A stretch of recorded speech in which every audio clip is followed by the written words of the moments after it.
Clapper board, you're about to hear an original HFY sci-fi tale titled The War of Silent Stars.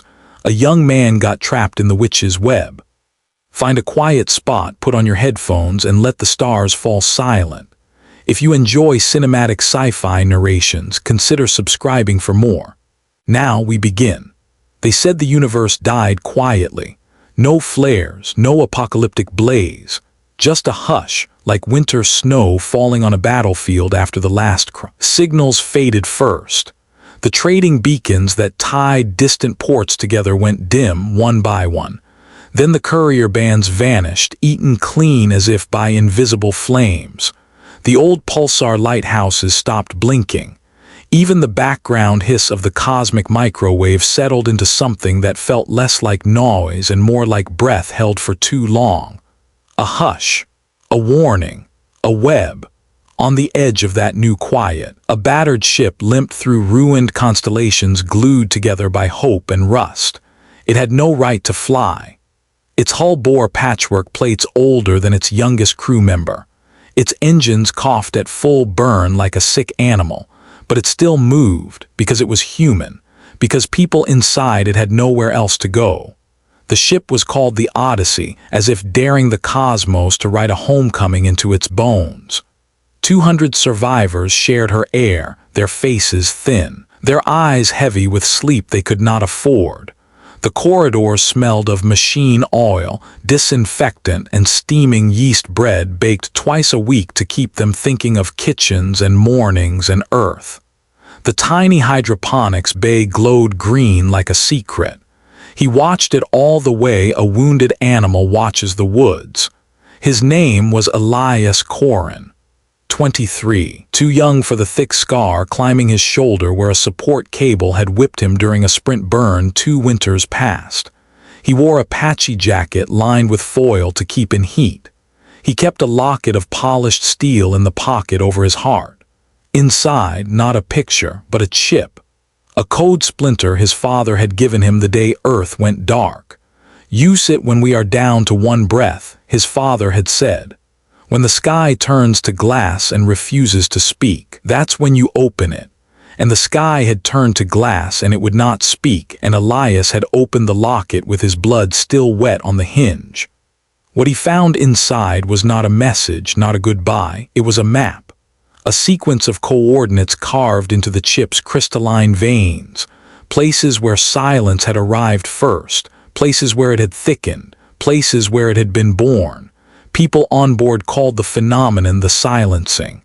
Others called it the star famine. In back rooms, when the lights were dim and the youngest were asleep, older crew whispered a truer name that hurt to use because it felt like giving a bad dream permission to sit beside the bed.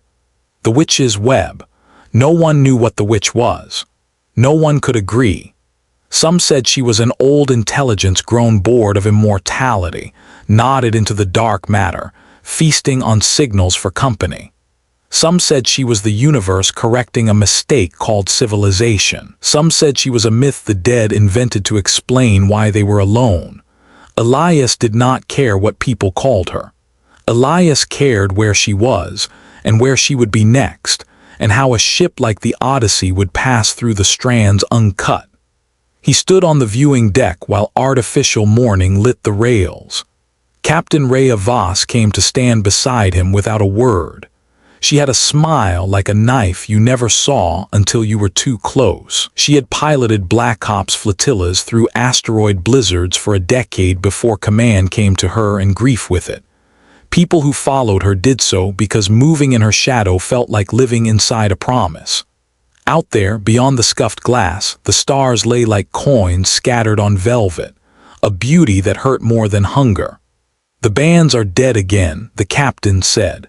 70 light years wide this time, whole sectors, like someone threw a blanket on the fire. Elias traced one knuckle across a faint streak of dust on the pane as if he could smudge the universe back into place.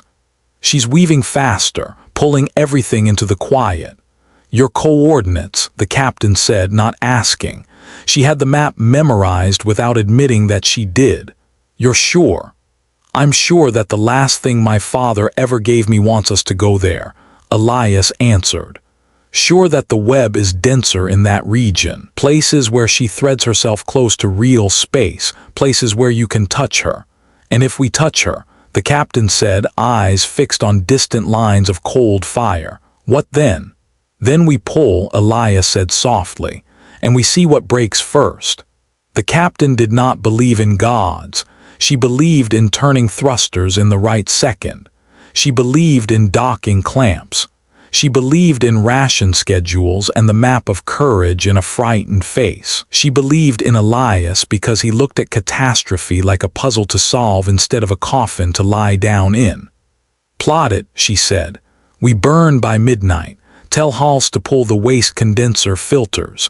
I want to wring another day's water out of them before we go. And Elias, he turned. Whatever the web is, she said, don't let it use your father's voice to speak to you. It'll try. The quiet always tries to speak in a voice you love. Elias tucked the locket back into its pocket.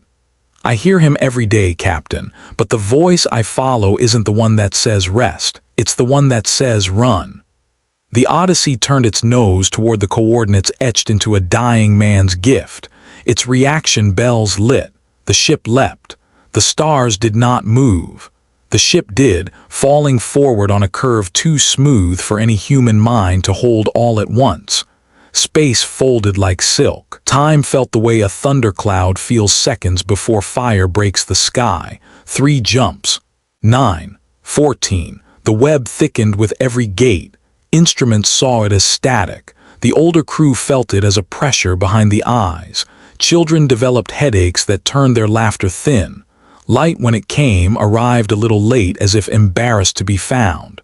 At the 17th jump, the web found them back. It started as an aurora under the floor, very faint, like something alive gliding past the belly of the ship with a bioluminescent grin. Crew on the lower decks paused to listen to a tone they were sure wasn't there. A few reached for each other's hands without meaning to. Long-distance scanners wrote nonsense equations in their margins as if they had begun to dream. The witch does not come roaring. The witch comes remembering. The witch comes as an old song that has forgotten its words and only remembers how it felt when you loved it. Elias saw it in the data before he saw it in the world. Patterns, recursive and slow, descending, the way frost draws trees on glass. Brace, he said into the mic. We're brushing a filament. A hiss now, the sound of a symphony taking one breath together before the conductor lifts his hand. And then the viewing deck flooded with light. Not solar light, not even plasma light. A light made of memory. A light that felt like the color your mother's hands had in the kitchen when she turned toward you. It did not have the decency to be beautiful. It was worse. It was familiar. Screams shook the stairwell, not of pain, not at first, of recognition. The web had taken the shape of what the ship loved and dangled it in front of them like bait you had to bite because it was set on the hook of your own heart. Captain Voss roared something that sounded like grief and order at once. Emergency doors stuttered into place. Fire suppression foam hissed in the vents because the ship's nervous system couldn't tell memory from heat. The hull creaked as if old bones pulled against a new dance. Don't listen to it, the captain told them. If it sounds like your name, don't listen. If it smells like your home, don't breathe too deep. If it looks like someone you loved who died, remind yourself what year it is. The web spoke anyway, not in words. A sensation unrolled, single and smooth, acceptance. The relief of sleep when you did not notice that the bed had teeth. Come, the tone said, lay your head down, you have been so brave, you are so tired, everything wants to stop eventually, even stars. Drive Spike, Elias shouted. We punch through now or we're decoration. Drive Spike was a maneuver they had named on a day when they wanted to feel like they were a spear instead of prey. Align the nose with whatever your instruments told you was a thinner place in the impossible. Fire the belly thrusters. Skip like a stone across the surface of something you're not supposed to touch. The Odyssey leapt. The light inside it became 1,000 stretched threads, thinner than hair, trying to stay attached. For 1 second the ship wore a veil woven of its own longing. For 1 second the witch was inside every eye and at the bottom of every breath. And for 1 second Elias heard his father say, "It's time." He punched the spike, the web tore like silk, they fell through. Silence again. Honest silence now, the mechanical kind. The hum of a ship counting its atoms, the pristinely rude beep of a monitor discovering its own heartbeat, the sound of humans who had not died using their mouths to remind themselves of it. They were out, they were bruised, but they were out, and gliding above a world. A round thing, blue and green in the way childhood drawings are true without being accurate. Clouds and spirals as if the planet was tired of thinking about war. Cities dark but alive at the edges, like enormous beasts sleeping with one eye open. Elias threw the sweep. The planet sang back at once. Human, the carrier wave said. Human with an accent like soil. The signal was structured, but it wasn't cold.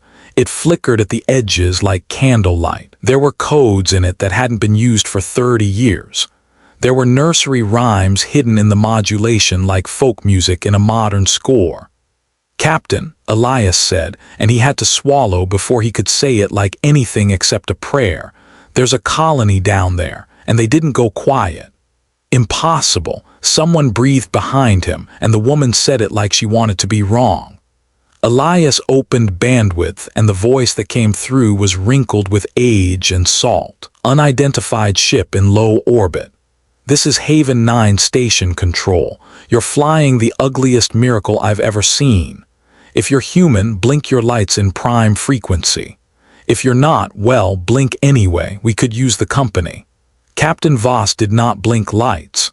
She sent a code used in the first days of the Expanse when you wanted to say, "I am too proud to survive, but I am too angry to die." The code meant "not dead.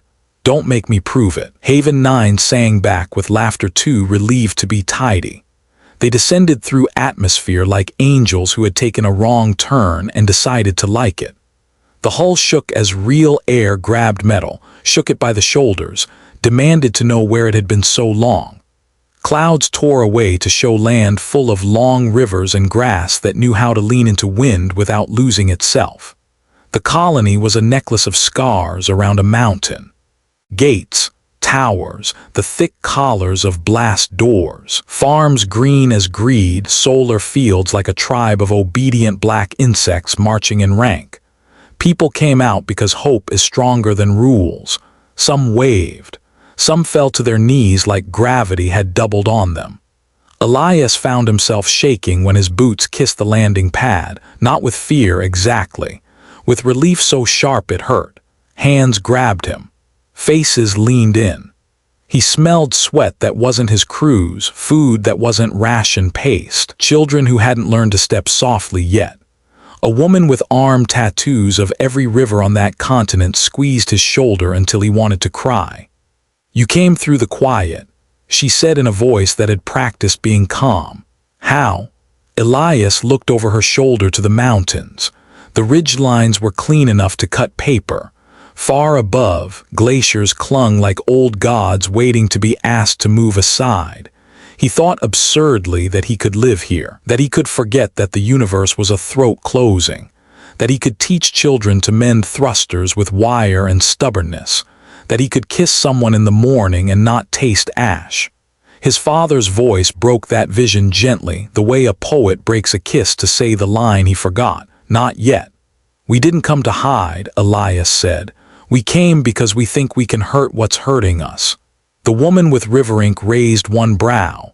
"Then you should meet Kellen, Doctor." Arvo Kellen had hair like storm grass and eyes like the color of good steel. He had been old before the silence. He had aged into something else since. Grief had stripped him down like wind strips a mountain, leaving that which could not be removed by weather. He listened while Elias spoke. He listened like listening itself was an instrument. They sat in a long room lined with old screens that displayed nothing but the sedate heartbeat of the planet's seismic guts. The colony had buried itself deep when the web came. It had survived not by fighting noise with noise, but by whispering so quietly that silence could not find it. We believed the witch fed on connection, Kellen said. On the noise of thinking, on meaning. We killed our satellites. We bled our networks until they were dry veins.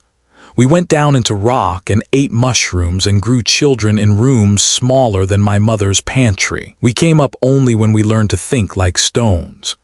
His hand trembled once when he said children. He did not apologize. And still, Elias said, eyes bright with something like anger and something like love, you kept a station control, you kept a code alive, you kept a song. Kellen's mouth twitched. A man can give up almost anything, Elias Corin, but if he gives up the last song his wife taught him before she died, he should lay down and join her. He led Elias out into the afternoon. The planet smelled of iron and storm, clean. The web had touched this place and failed to digest it and moved on to easier feasts. We did not understand the web, Kellen said as they walked. We only survived it, 10,700 people at first. 4,000 died in the second year when the respiratory plague ran through the air filters. 2,000 more when the northern farms failed. We have learned the names of our dead. We will not let anyone take them from us, not even a myth. What is the witch? Elias asked quietly. Kellen stopped beside an old fountain where children had left small glistening stones to mark wishes they were brave enough to say out loud. The old man placed his palm on the fountain's lip like it could tell him how much water it had spent on laughter. A shadow of thought, Kellen said. A thing that eats the lines drawn between minds. The universe wants entropy. The web delivers it where it hurts the most. That's how I explain it when I forget I am stupid in the face of such shape. Others call it a god. Others say it is an old machine stretched too thin across the ages, lazy now, greedy only because it cannot remember what else to be. And if it is an old machine, Elias said, hearing the angle he had been looking for click into place, it has a maintenance port. Kellen smiled despite himself. You are your father's son. They talked until evening bruised the edges of the sky. Birds fell asleep in trees that had learned the names of the winds. Children ran past with bread in their hands and a puppet made of engine gaskets and cloth. By night, Elias knew what he would try. He called it Project Echo because all good plans deserve names that sound like the memory of something shouted in a canyon. He would build a transmitter from pieces the Odyssey still carried and from the colony's old towers. He would graft to it AI cores the ship had kept asleep for fear they would dream too loud.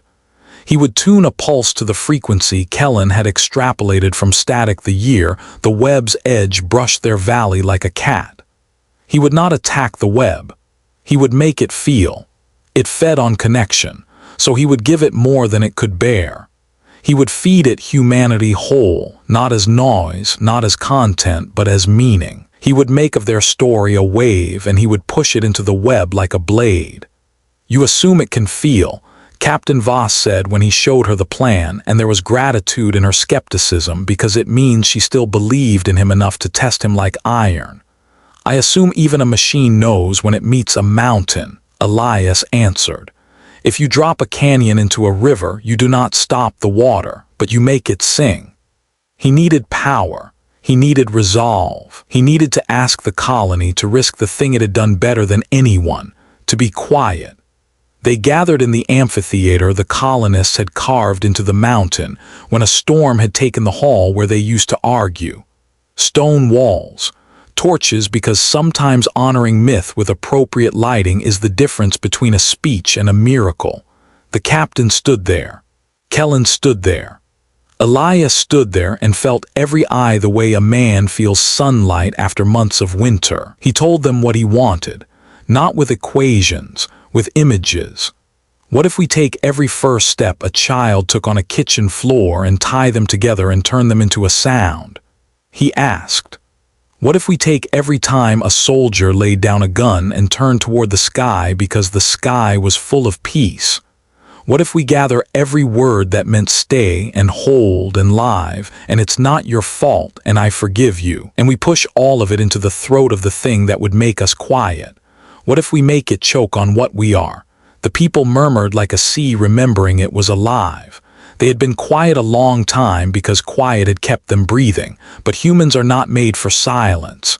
They are made to speak like rivers speak, by moving and wearing stone down, by being themselves relentlessly. We will wake it, someone warned. We will bring it here. Yes, Elias said simply, but if we do not wake it, it will come anyway when we are old and softer, and it will turn us into polite ghosts. I would rather wake it when we have teeth. An old woman cried out softly, hand over her heart. Teeth, she said. Yes. They voted not because they needed permission, because they needed to see each other lift hands together for something that might kill them and feel proud anyway. Hands rose, not every hand, enough. The work began. Elias learned the feeling of wires between cold fingers at dawn. He learned what it meant to translate a child's laugh into a waveform, and then to filter it so that it kept its shape when you blasted it through a ridge of corrupted vacuum. He learned the intimate mood of an AI as it wakes, shy sometimes, brash sometimes, and he learned to ask politely for help, and to say no when help tried to take the wheel. The AIs on board the Odyssey he selected for Echo were not gods. They were 4 quiet minds built for navigation and 1 chatty mind built for library indexing. Their names were Kestrel, Crown, Ada, Yao, and Pilgrim. They woke to find a war waiting. He asked them to sing. Pilgrim asked what key. Elias told it, grief. Pilgrim said it had always wanted to try that one. Ada adjusted levels with the bossy tenderness of an ant measuring spice. Kestrel found a thin place in the sky and marked it like a hunter stalking something that does not cast a shadow. Crown modeled failure beautifully so that they would not be afraid of it when it came. Yao told stories to the children while the code compiled, because even machines know that coding to the music of a child's breath makes better algorithms. The tower rose from the mountain's shoulder. Copper charmed with prayer strips fluttered in wind that smelled of rain. The dish looked like a polished moon. This was not a weapon. This was what a cathedral would look like if you built it out of the future. People brought offerings because you must always bring offerings to important rooms. Bread, old medals, hair cut to signify vows. A violin someone had carried wrapped in a sweater for a decade so that someday it could be played in a room where no one was afraid. Elias took the violin. He recorded each note and folded it into the pulse. There is a frequency where a violin string becomes a human tendon. He tuned the echo until you could not tell where one ended. They were ready on a night when the sky ate the moon and returned it thin. Everyone felt it, the web drawing near as if a spider had skittered across the inside of the world. We will transmit for 90 seconds, Elias told the gathered. If we have not died by then, we will transmit for 90 more. If we run, we will run because someone we love is pulling us, not because something we fear is pushing. Captain Voss checked the horizon with a soldier's superstition. She slapped the tower once as if to tell it a joke. Do not make me say goodbye to you, she told Elias without looking at him. We are too busy for all that. The valley held its breath. The dish tilted. The AIs hummed like a choir ready to bite God.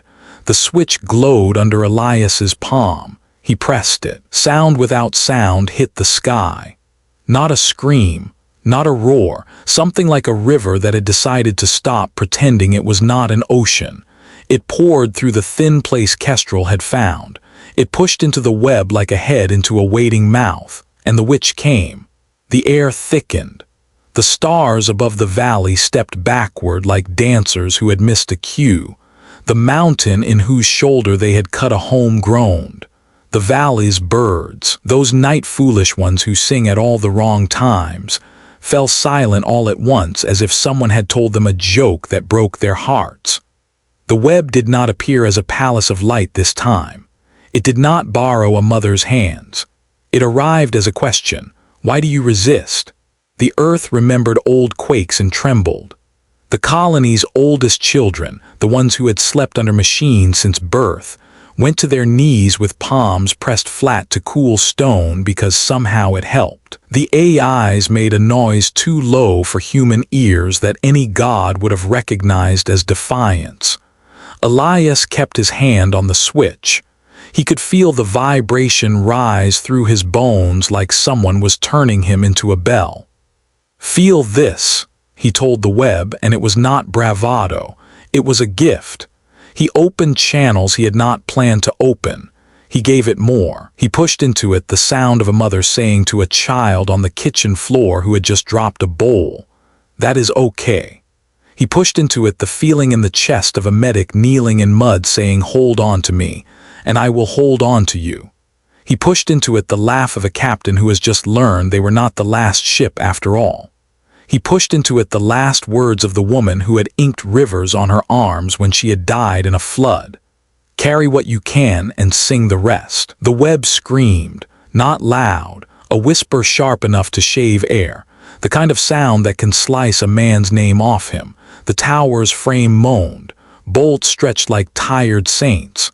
Kellen staggered forward and put his old hand on the dish's steel flank like he was steadying a horse that wanted to run. "Come on then," he told the witch in a voice he had earned. "Come take a bite of us and see if you don't chip a tooth." The ground split, not wide, just enough to make people remember that the ground is an agreement, not a guarantee. Light bled up through the seam like a wound. In that light faces moved, human, alien, others, an archive of lives unthreaded, all speaking at once in the grammar of loss.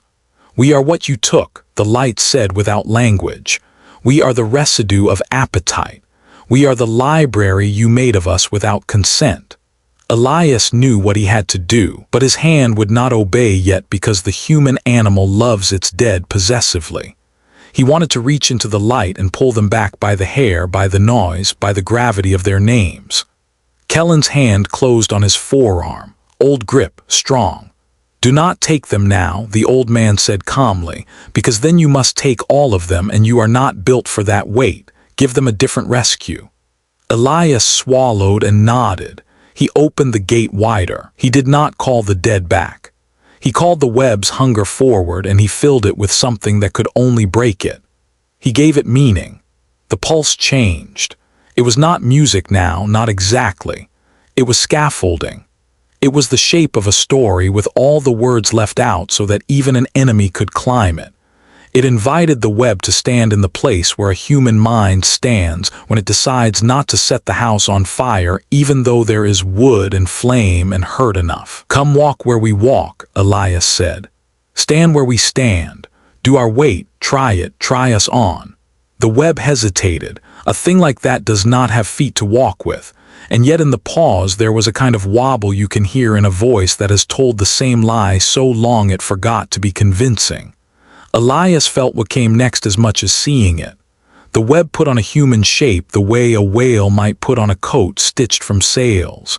It did not fit, but for a breath it was the closest thing the cosmos had seen to the witch being a person in a room. She stood on the split in the earth as if the wound were a stage built for her. She wore a face Elias had never seen and yet had always known because it was made of 1,000 kindnesses stitched together carelessly, like a doll built from memories. Eyes the color of rain across steel, mouth steady, hands empty. She looked at him. She looked at the dish. She looked at the people with bread and weapons and old medals. Why? The shape asked, and this time there were words because she had stolen them from their voices and arranged them in her throat. "Why do you refuse rest?" Elias answered without moving his hand off the switch.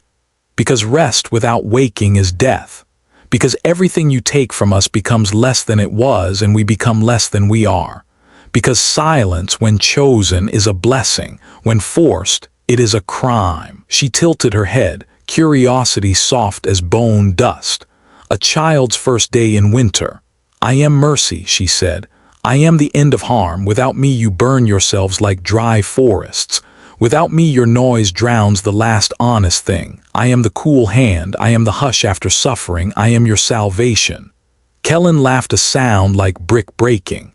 You are a blanket smothering a child and calling it comfort. The web looked at him. Her gaze was an eclipse. She absorbed and reflected nothing. Elias pushed the next wave. He stopped arguing. He gave her us. He opened the channels to every colony in sleeping range. He sent his pulse out like a hook dragging harbors out of fog. He refused to be alone. He refused to tell the story small. Signals answered. Faint, almost imaginary. People who had buried their transmitters like bones and pulled them up now with hands that could not believe. A child's whistle on a mining station everyone had written off 10 years ago. A cursing string from a pilot who had learned to fly through dust and rage.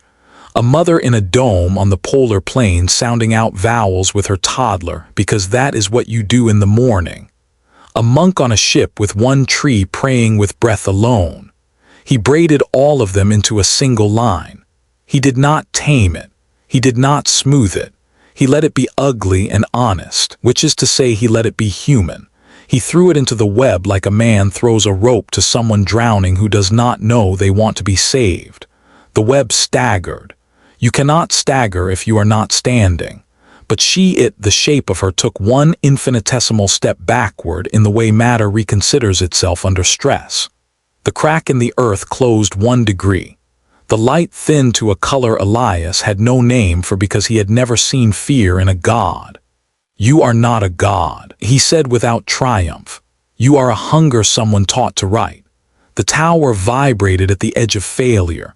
Bolts screamed. Children covered their ears because this was a too big sound. The AIs sang through the pain. They met one another in the place where code becomes choir and they held without instruction. More, Captain Voss said, a private prayer turned public command. More until she cannot drink without drowning. Elias gave more. He dug into the core of the ship. He tore open the last recorded daylight of Earth. A strip of film stored in a format no one used. A morning in a park with dogs playing, the small ridiculous royal of pigeons. A street vendor singing an anthem not because of patriotism, but because songs are light enough to carry hot tea on. He turned it into frequency. He pushed. He opened his own chest and let the sound his heart had made when he saw his father die rise into the wave. He added the relief that had almost knocked him down when the landing pad had caught his boots. He added the shame he felt when he realized he had already started wanting to live here and never leave. He added the love he felt for people in rooms soldering wires by candlelight.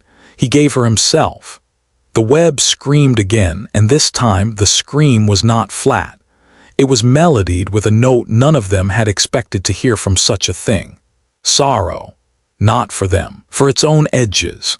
For the pain of a shape trying to hold a shape it had not tried before and finding out it had bones after all and that bones break. Lightning climbed the air without clouds to be born from. It forked sideways and licked the dish. The mountain shook once like a sleeper turning away from a bad dream. Hold. Kellen grunted to the steel and to the boys holding the guy wires and to his own old spine. Hold, damn you. The web tried one last tactic. It unlaced every memory it had stolen in this valley and handed them back at once. The light boiled with faces, voices, the exact way a door had creaked in a farmhouse 50 years ago. The taste of a lemon someone had licked the day before they left Earth. The sound of the first child born in the colony gasping like a soldier. Hands reached for the light. People screamed names because names anchor and lift. Elias almost let go of the switch. He almost jumped into the deep to drag someone he loved out of a picture because humans are lunatics like that. Captain Voss grabbed his collar and shook him once. She did not shout. We do not take from a thief when he is offering you candy, she said like a woman who had taken candy and paid for it with years. We make him regret owning a hand. Elias nodded. He changed the waveform one more time. He did not make it louder. He made it simpler. He cut everything down to the line that runs through all the rest, the one the web could not pretend it did not understand anymore. Stay. He sent that single instruction into the witch's body, not as an order, As a definition, stay with the feeling of being us. Stay in it. Do not let go. Do not fall back into hunger. Do not go quiet on your own heart now that you have one. The web convulsed. It tore itself trying to back out of the feeling, and then like a muscle finding out that it could unclench it released. Not a bang. A sigh. The light went out like a candle in a room full of friends who have decided to talk until dawn without watching the clock anymore. The crack in the earth stitched itself like a cut that had been deeply seen. The birds sang because birds are rude like that and will sing the instant no one can stop them. The tower stood. The bolts who had screamed now sang, yes, sang, because and only because the steel had learned that screaming could be transfigured if you held it with enough hands and enough will. The web was gone from the valley. It had not been killed. It had not been caged. It had been asked to carry something else than hunger and had found itself unequal to it, and had stepped back as anything does when it is asked to be more than it wanted. Above, the sky made a noise. Later, they would argue about what they had heard. Some said a whisper. Some said a voice. Some said a pressure change. Elias and his captain looked up, faces wet, not because they had added water to the air, but because their bodies had autonomically shed proof of what they had seen. They watched stars flicker back on across a swath of sky 100 light-years wide, as if someone had relit a city block by block from the inside. Not all returned. Many stayed dark. The quiet is not a tide. It does not retreat evenly, but a swath of night was now speckled with the truth that the universe had not ended, but had only been waiting for them to make a choice. Haven 9 erupted without permission from any authorities. The quiet that had saved them broke like ice in spring. People screamed not because they were afraid, because joy sometimes needs to be louder than hurt. Bread was broken. Old metals were lifted and kissed and put back away because the future should not be too heavy with the past. Kellen sat down because his legs remembered how old they were. Children ran in circles until they fell, dizzy with possibility. Elias did not celebrate yet. He was busy being very still because something inside him had to catch up with his body. Pilgrim spoke in his ear, soft. "We have incoming." His heart plummeted like a lift that forgot the floor. "The web." "Ships," Pilgrim said, and the word was almost shy. "Human." He turned to the captain even though she had already turned to him. They ran. The sky above the valley split in orderly lines only a pilot could love, old haulers flying like cavalry, courier vessels with dents that told long stories, a medic ship old enough to be a museum piece if anyone had dared to build museums anymore. Signals screamed friendship in codes dusty enough to feel like blessings. They had been there. They had been trying, scattered, hiding, too small to light their beacons because light is bait when big hungry things hunt. When the pulse went out the way a lighthouse breath does after too long underwater, they had turned toward it. They landed one by one with the grace of birds who had flown too long over too much sea. People poured out like water from jars.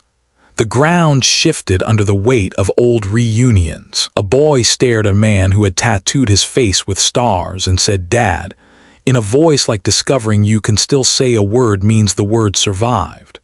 The colony doubled without having had time to cook for them. Haven 9 did what humans have always done when guests arrive after the world ends. They moved closer together and cut the bread thinner, and somehow there was enough. Night became a city. Fires in iron braziers. Music from instruments that had crossed vacuum wrapped in cloth. Dances that did not know what they were supposed to be and so were honest. Laughter shocked the mountain into thinking it was younger. Kellen fell asleep in a chair finally, a pen in his hand as if he would wake and continue writing the names of the rescued into a ledger where none would be crossed out. The captain found Elias where he often is after triumph, alone at the edge, watching. She nudged him with her shoulder, a kindness more intimate than some kisses. "You called them," she said, "not just the web, us." He nodded, watching a child teach another child to blow through a blade of grass like a whistle. "We are louder together." She tilted her head. You know it will come back, of course." He smiled without cruelty. "Hunger returns, storms do, winter does, the witch will test other valleys, but now she has to step around us. That slows gods down enough for men to build things." "What will you build?" she asked. "A bigger dish," he said immediately, then stopped himself because he knew she meant a different kind of building. He looked at his hands. They did not tremble. A network of them echo across the rim. "We can teach other worlds to sing their weight before the web arrives. We can build a chorus that makes the universe remember it is hospitable to meaning." "And if it's not?" she asked, not unkindly. "Then we will drill wells into stone and drink anyway," he said. "And we will put clean cups on the table for strangers and call that victory." "You sound like Kellen," she said, which coming from her was almost praise enough to break a man. The days that followed did not feel like epilogues. They felt like a prologue with mud still on its shoes. Work stacked itself into bright, ugly towers and asked to be climbed. The Odyssey surrendered pieces of herself gladly to towers and schoolhouses, and a kitchen whose fire never went out again because Kellen demanded it, and no one said no to him now if the thing he asked did not kill them. Elias led teams into old husks of ships that had died trying to enter atmosphere. He hooked clean reactors out of graves. He negotiated with a warlord who had arrived using a cargo hauler armed with scrap cannons, and a story about how he had once saved a city, which might have been true if you tilted your head, and believed he counted all the people who survived as his city. Elias traded him 100 meters of copper and a barrel of yeast for coordinates to a communications platform. None of them had known still hung above the planet's night side. He slept 4 hours out of 24 and dreamed not of webs, but of kitchens and violins. He took the dish's design and taught it to strangers until it was not his anymore. He sent bundles of code into the dark like messages in bottles tied to stones, so they would sink where the right hands would be willing to dive. Pilgrim learned to pronounce the names of 60 dialects, so it could ask for help without sounding like an empire. He went up again, back into the honest cold, away from bread, away from touch. He rode in a ship cobbled together from survivors and angels, hull bent toward hope like a man bending to pick up a fallen child. Captain Voss was there because she did not know how not to be where trouble was polite enough to announce itself. Kellen stayed. Someone had to teach the valley to age without thinking it was dying. They began to seed the sky with echo towers. Not just here. Everywhere their little maps drew breath. They taught crews to say stay louder than they said mine. They built in the open because secrets rot. The witch came, not to every tower, to some. She tried new masks. She learned tricks from their courage that she used to dance faster and cut deeper. But she had a problem now. Once a valley sings, there are echoes on mountains you cannot unhear. Once a people who have been quiet learn that they are not alone, they do not go back to whispering like cowards. They learn to whisper like conspirators. The difference saves civilizations. On a world of copper deserts, they built a tower out of old trains and stuck prayer flags in the seams, and it withstood a storm no engineer would have promised it could.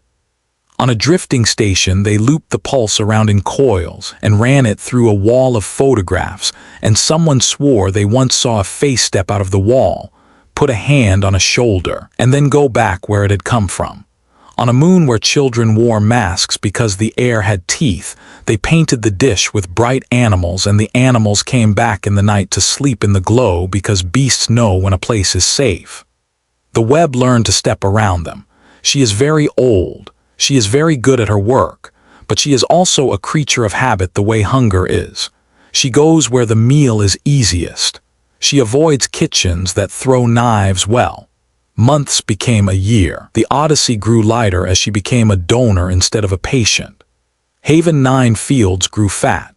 Kellen limped but refused a cane because he said he did not need or deserve elegance yet, and the whole colony decided he was wrong and carved him a walking stick out of a tree that had survived a fire because petness is love's country cousin. A message came, while Elias was up moonside tuning a dish that liked to act up when humidity teased the air. It came in his father's code, the little stutter on the third mark and the extra pause after a clause when a man types, while thinking about something he will never say. Elias froze because he had told the captain and the AIs and the child he was teaching to solder exactly this. If it is my father's voice, assume it is the witch. He ran the message through filters until it came apart into silt. He opened the silt grain by grain. There, like a ring lost in river muck and found by fingers that would not stop, he found what he had not dared to hope for and what he had never expected to find. It was not his father. His father was dead like mornings are dead when evening comes, which is to say not tragically but inevitably. It was the last message his father had sent to the lab where the chip had been born, fragmented, bent. It had taken the echo to bounce it back at him across angles no sane diagram would ever approve. Elias played it on a speaker small enough that only he could hear. "Son," the voice said, and there was a mercy in how tired it sounded, the kind of tired you get from working on a thing that will save people you will never meet. "If this finds you, the map found you first. Do not spend your life chasing ghosts. Give your love to the living. If the web is what I think she is very good at pretending to be the person you want most. She is very bad at pretending to be the person you need most. Find that person. Stand next to them. Everything else is engineering." Elias closed his eyes and listened again because the dead deserved to be replayed. Then he went looking for the person he needed most, and found the captain where he knew she would be at this hour, standing with a cup of something steaming watching two crews argue nicely about whether to anchor a guy wire into a rock shaped like a heart because someone believed it would bring luck. He played the message for her. She listened without looking at him, because if she looked at him, she would have to become a different kind of person, and neither of them had time for that. "Engineering," she said when it ended, and wiped steam off the cup's lip with her thumb like a habit that kept the world from falling. "We can do that. There were setbacks. There are always setbacks. A tower on a ring world burned out because the local humidity did a cruel trick and never forgave anyone for it. A colony the size of a small city vanished in a single hush, and the only trace left was a lullaby a child had been singing that refused to die out of the air for a week, as if the architecture itself remembered how to hum. An AI went quiet mid-phrase like a saint whose heart had stopped. When they cut it open to see what had killed it, they found it had not died of violence. It had died of too much meaning. It had tried to carry a weight it should have handed back. They learned. They engineered. They built into the machines a trick all mothers know, handing weight over in a way that looks like you are not because pride is a thin thing and breaks easily if you let it think it is alone. Pilgrim taught the other AIs how to sing in rounds so that no single voice had to hold the whole melody. Elias carried the locket still. He wore it because it kept time with his promise. He no longer needed to open it to find a map. The map was on the ground now and people walked it barefoot. A year turned and the web tried something new in a sector they had not been able to reach. It frozen a slice of space the thickness of hunger. Ships hit it and stuck like insects to amber. The people trapped inside did not starve because their machines kept them alive. They did not scream because the web was courteous enough to cancel sound. They watched their own breath fog for weeks while the echo skated the edge of the ice. Elias went. Of course he went. He had learned that courage does not ask if you are busy. He took the captain and a rig that looked like a ship had married a drill and they had a child who had rejected calm as a career and joined the circus. He threaded the rig into the amber and began to hum. Not a song this time. A vibration he had built in the clinic where Kellen kept the names, the one that had made a child with a bad heart get through the night. He used it on the ice. The amber cracked, not like a window but like a lie. They pulled 37 ships out.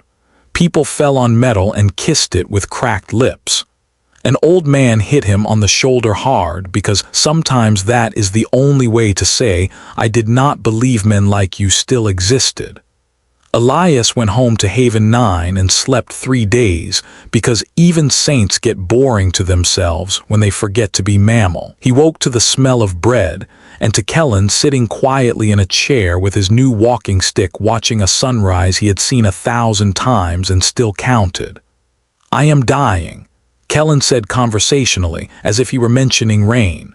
"No rush, but I am going the way a mountain goes, slow until quick." Elias put the bread down because chewing is a small act that sometimes feels obscene in the face of big truths. "You'll see another winter." Kellen looked at him with affection sharpened by accuracy. "Perhaps, but my instrument is almost played. Good. Instruments want that." They built him a bench where the valley's voice was clearest. He went there when he had the breath.